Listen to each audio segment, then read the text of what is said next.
लड़का के लड़की से दिल टूट जाता है, तब लड़का कहता है क्या, मगही में आ जा। अरे किला गो हर दिया दर दिया,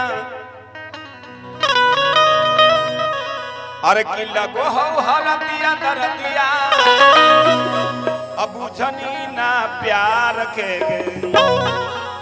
तोड़ी के दिलवा चलल जाही यार के, तोड़ी के दिलवा चलल जाही। हेलो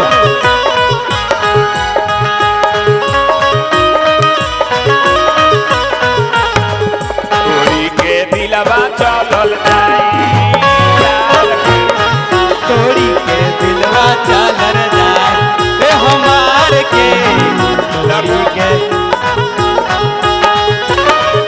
लगो हो हरदिया दरदिया, लगो हो हरदिया दरदिया, बुझनी नहीं प्यार के तोड़ी के दिलवा चलल जाही यार के।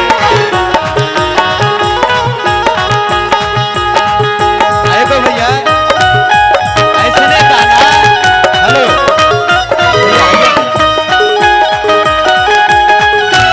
म्यूजिशियन भैया जरा ध्यान दीजिए। हेलो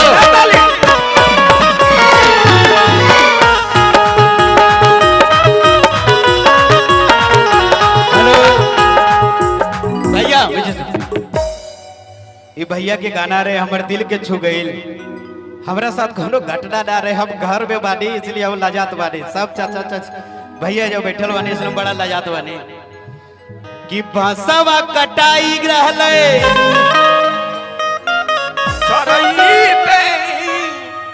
अरे चली जइमी पिया के गाँव। एक बार आशीष भैया के लिए वो हल्ला देखने को नहीं मिला है जैसे इसके आवाजों से पूरा हिंदुस्तान गूंज रहा है। मोरा अजान के न लगी है, अब मोरा जान बड़ी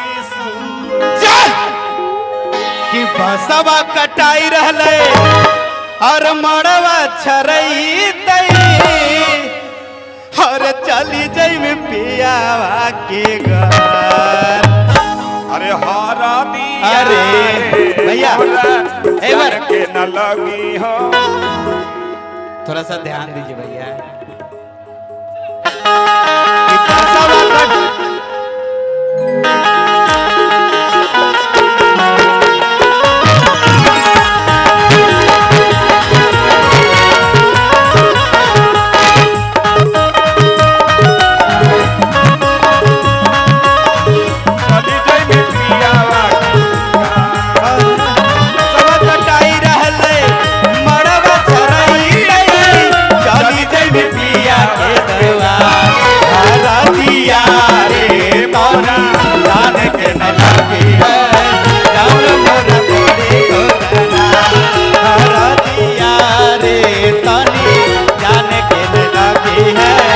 जानू मोरा बड़े सोखावा और दिया रे तानी जान के न लगी है, जानू मोरा बड़े सोखावा। चलिए मैं चाहूंगा कि लास्ट अब हमारे आशीष भैया का जाने